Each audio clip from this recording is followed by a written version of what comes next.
April 26, 2018, the Husky Superior Refinery in Superior, Wisconsin. At 5:40 a.m., operators took steps to shut down the refinery's fluid catalytic cracker, or FCC unit, for periodic maintenance and inspection.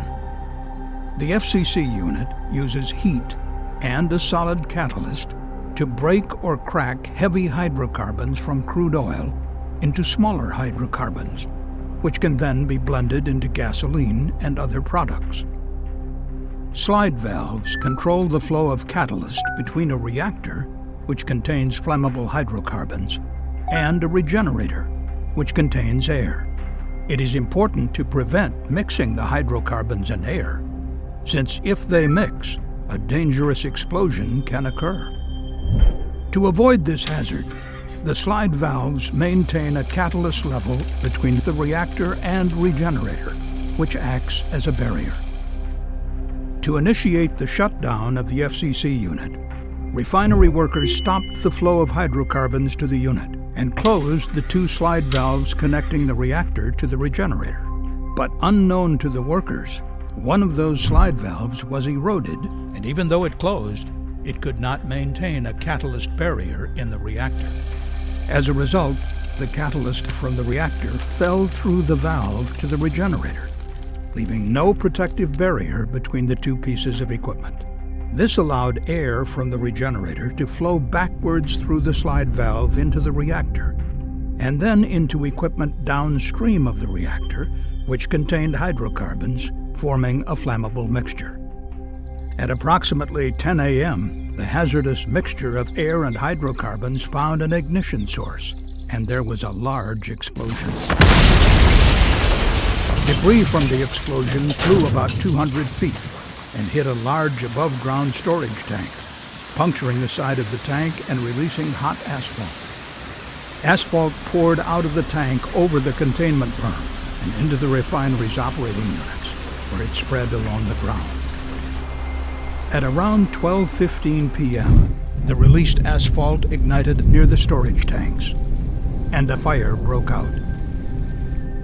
The fire traveled along a stream of asphalt to the refinery's crude and FCC units.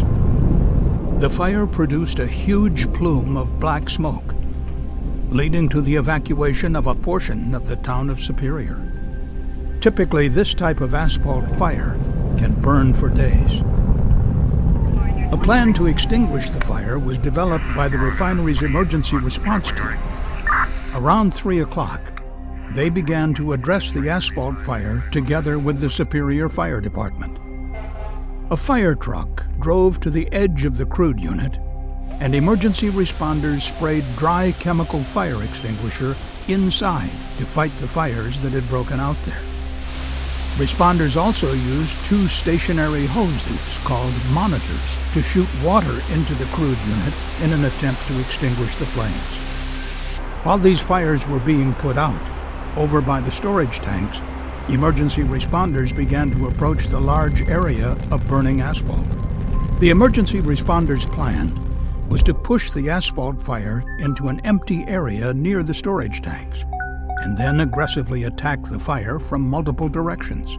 First, they used two monitors, one to the north and another to the west, to sweep water to push the asphalt fire toward the designated containment area. Then, when the fires within the refinery's units had been extinguished, the fire truck relocated so that it could spray the burning asphalt in the containment area with foam from the east.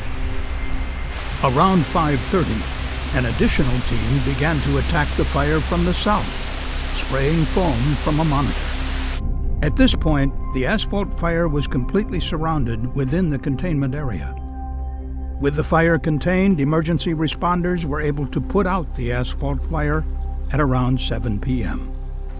The asphalt fire had been extinguished in a matter of hours, as opposed to days, as had been initially feared. The evacuation order was lifted, and Superior residents were allowed to return home. Nevertheless, 36 Husky employees and contract workers sought medical attention for injuries.